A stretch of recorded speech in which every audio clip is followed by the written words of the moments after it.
Baik, Assalamualaikum warahmatullahi wabarakatuh. Perkenalkan, nama saya Julio Palotongan dengan NIM H071241017. Selamat datang. Pada video kali ini kita akan membahas tentang dunia yang mendasari hampir semua sistem informasi modern, database. Pada video ini disiapkan sebagai pemenuhan tugas untuk memenuhi tugas final dari mata kuliah basis data dengan fokus utama pada 5 bab pertama dari buku pengantar database, teori desain, dan SQL. Langsung saja. Berikut adalah daftar isi dari buku tersebut. Yang pertama, bab 1, pengenalan konsep dasar database. Bab 2, sistem manajemen database. Bab 3, arsitektur database dan model data. Bab 4, model-model database. Dan bab 5, normalisasi database dan manfaatnya. Database berkembang dari pencatatan manual hingga era big data, NoSQL, dan layanan cloud. Database adalah kumpulan data terorganisir yang dapat diakses, dikelola, dan dijaga keamanannya. Jenisnya beragam dan digunakan di perbankan, e-commerce, pendidikan, kesehatan, dan banyak sektor penting lainnya. Apa sih itu database? Secara sederhana, database atau basis data adalah kumpulan data yang terorganisir dan disimpan secara elektronik. Data ini disusun sedemikian rupa sehingga mudah diakses, dikelola, dan diperbaharui. Database telah menjadi komponen fundamental dalam pengembangan sistem informasi modern. Kemampuan untuk mengelola data secara efisien dan efektif adalah keterampilan yang sangat penting di era digital ini. Kita bisa melihat penggunaan database di mana-mana, mulai dari media sosial, transaksi perbankan, hingga sistem administrasi publik. Peran database sangat penting karena menjamin data yang kita gunakan akurat dan konsisten. Data yang dikelola dengan baik memungkinkan sistem informasi dapat bekerja secara optimal, mendukung pengambilan keputusan, dan memelihara jejak digital yang terpercaya.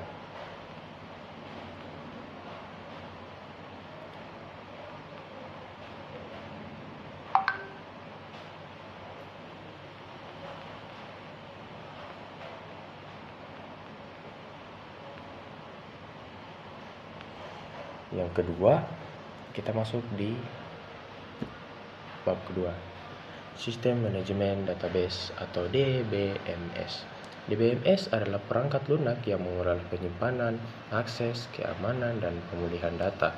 Jenisnya mencakup RDBMS, NoSQL, dan multimodel. DBMS memiliki komponen seperti query processor, transaction manager ACID, security manager, dan storage engine untuk memastikan database berjalan optimal dan aman. Untuk mengelola database yang kompleks, kita membutuhkan DBMS atau Database Management System. DBMS adalah perangkat lunak yang berfungsi sebagai antarmuka antara database dan pengguna atau aplikasi. Ia memungkinkan kita untuk mendefinisikan, menciptakan, memelihara, dan mengendali akses ke database. Apa saja fungsi utama DBMS? Fungsi utamanya terdiri dari 4. Yang pertama, manajemen data, melakukan operasi CRUD atau create, read, update, delete. Yang kedua, keamanan, untuk mengontrol siapa yang boleh mengakses data tertentu. Yang ketiga, integritas data, memastikan keakuratan dan konsistensi data. Dan yang keempat, backup dan recovery, untuk melindungi data dari kehilangan atau kerusakan. Selain itu, kita perlu tahu komponen DBMS. Komponen ini mencakup penyimpanan data atau tempat data fisik berada, mesin query atau yang memproses permintaan data, dan prosesor query language atau yang menerjemahkan perintah SQL dari pengguna. Mengenal jenis-jenisnya, ada DBMS relasional seperti MySQL, ProStage SQL, dan non-relasional yang kita bahas pada bab 12.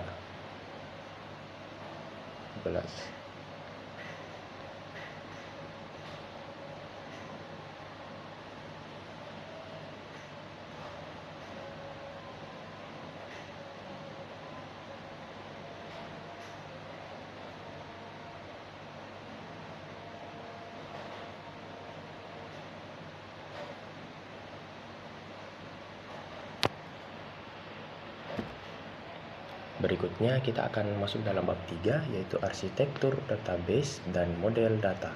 Arsitektur database mencakup level eksternal, konseptual, dan internal, serta implementasi single tier hingga 3 tier.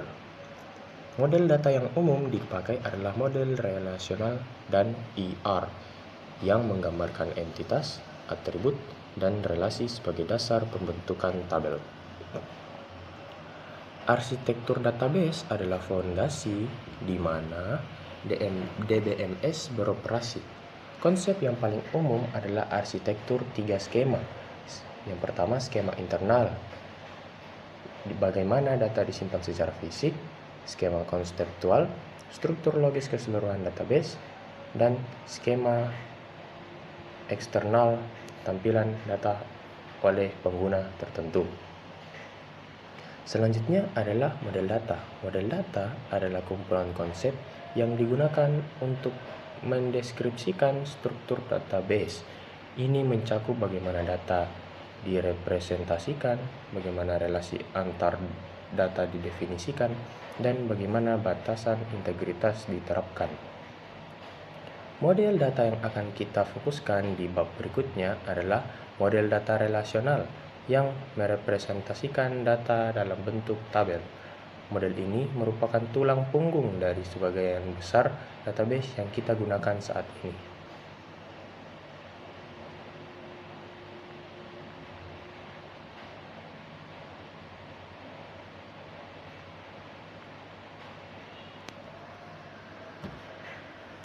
Bab keempat, model-model database. Model relasional menggunakan tabel, primary key, dan foreign key sebagai dasar integritas data. Model ER menggambarkan hubungan antar entitas melalui simbol dan kardinalitas. Proses perancangan mengubah model ER menjadi tabel relasional lengkap dengan aturan integritasnya. Dalam model data relasional, data diorganisir dalam tabel. Setiap tabel harus memiliki kunci primer atau primary key, kolom yang nilainya unik untuk mengidentifikasi setiap baris data. Untuk menghubungkan tabel, kita menggunakan kunci asing atau foreign key. Kunci asing adalah kolom di satu tabel yang nilainya merujuk pada kunci primer di tabel lain. Ini menciptakan relasi antar tabel yang sangat penting untuk integritas data.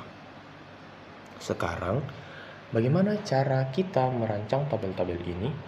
Kita menggunakan model data relasi entitas atau Entity Relationship Model. ERM adalah model konseptual yang memvisualisasikan data. Elemen utamanya adalah entitas atau objek yang ingin disampaikan datanya atau persegi panjang, atribut seperti properti entitas atau elips, relasi hubungannya antar entitas atau belah ketupat. Hasilnya adalah Entity Relationship Diagram atau ERD. Setelah ERD selesai, kita akan melakukan proses transformasi. Ini adalah proses di mana ERD diubah menjadi skema basis data relasional, menghasilkan tabel kunci dan relasi yang siap diimplementasikan.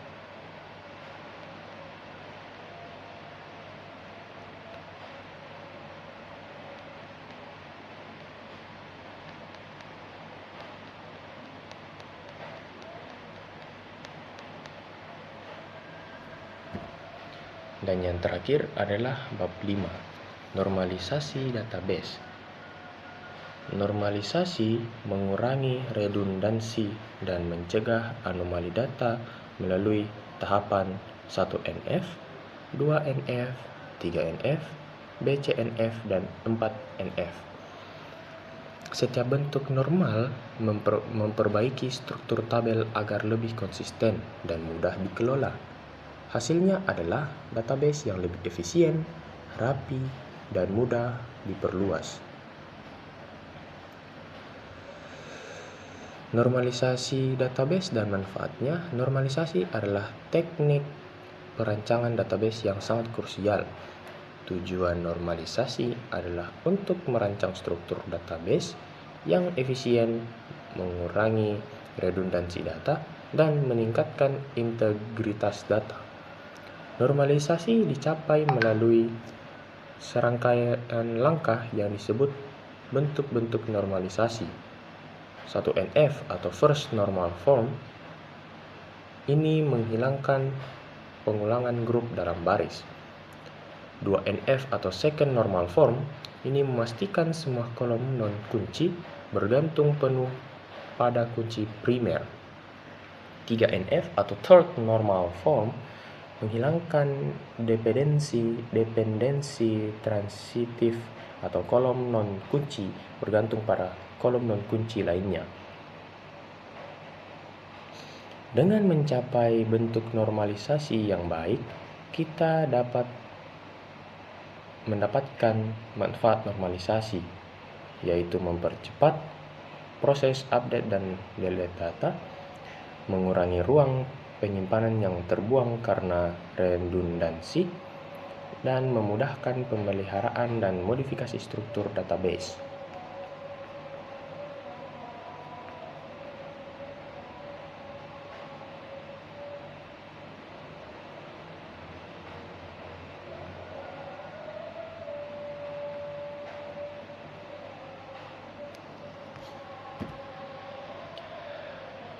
Baik, kita telah menyelesaikan 5 bab pertama. Kita sudah belajar definisi database, peran DBMS, struktur arsitektur, model data relasional dan ERD, serta pentingnya normalisasi. 5 bab ini adalah fondasi yang kokoh untuk menjadi seorang profesional database yang handal. Selanjutnya, kita dapat memahami bahasa standar pengolahan data yaitu SQL yang dibahas di bab 7 dan seterusnya. Sekian dan terima kasih yang telah menonton. Semoga materi ini bisa bermanfaat bagi kita semua dan bisa menambah ilmu kita ke depannya.